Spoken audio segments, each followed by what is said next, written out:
This program is brought to you by realestate.com.au, Australia's #1 address in property. With more properties for sale than anywhere else, we make it easier.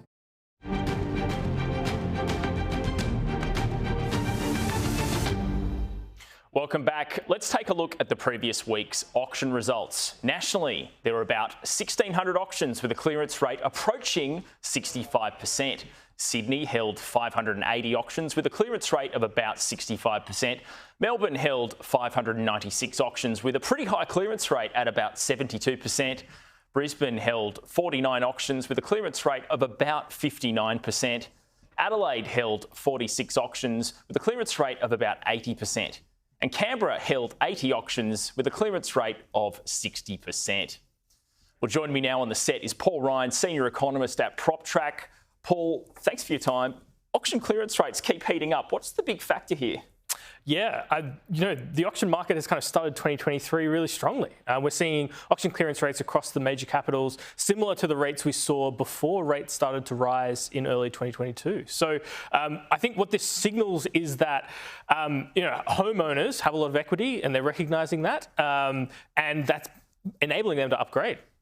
You're just looking, 80% clearance rate for Adelaide. I know it's a small base number, but that seems pretty strong. Yes, same thing. Melbourne, over 70% over the last weekend. And a really strong number of auctions too, over 1,500 auctions.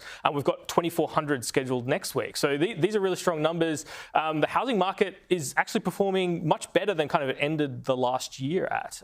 We're seeing prices continue to fall, but at slower rates than we saw over 2022. So that's in stark contrast to kind of the more hawkish tone that the RBA started the year with. And more stock, is that now coming onto the market as well?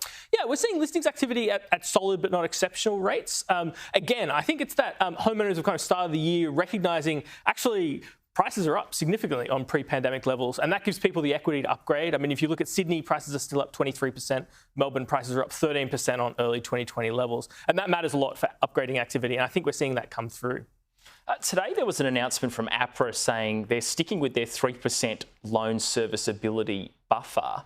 What do you think this is going to do for the housing market and the ability for first home buyers to access credit and loans?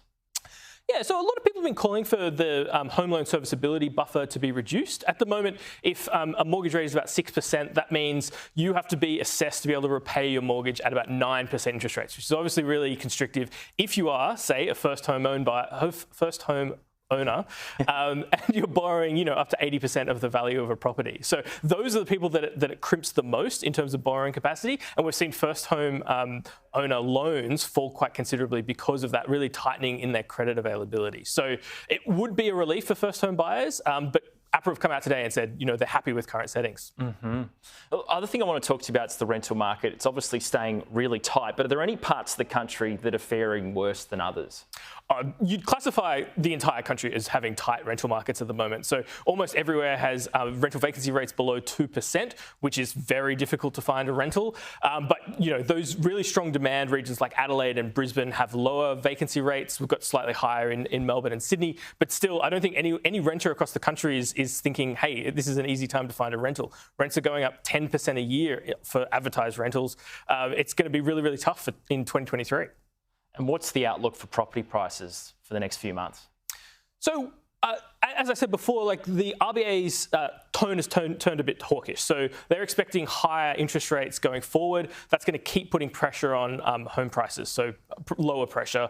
We're expecting home prices to continue to fall lower throughout the year, down another kind of 9% or so nationally, roughly at kind of the pace we've seen prices fall over the past 6 or 9 months. So eventually that weight of lower borrowing capacity is got to kind of flow through into prices, and that's what we're expecting to happen through 2023. But we know that housing demand is really strong. You can see that in the rental market. There's a huge amount of demand for Australian property. We've seen investors coming back into the market in a pretty strong way. So there's kind of a lot of upside risk to those forecasts. Well, Paul Ryan, thanks so much for your time today. Okay, thanks very much.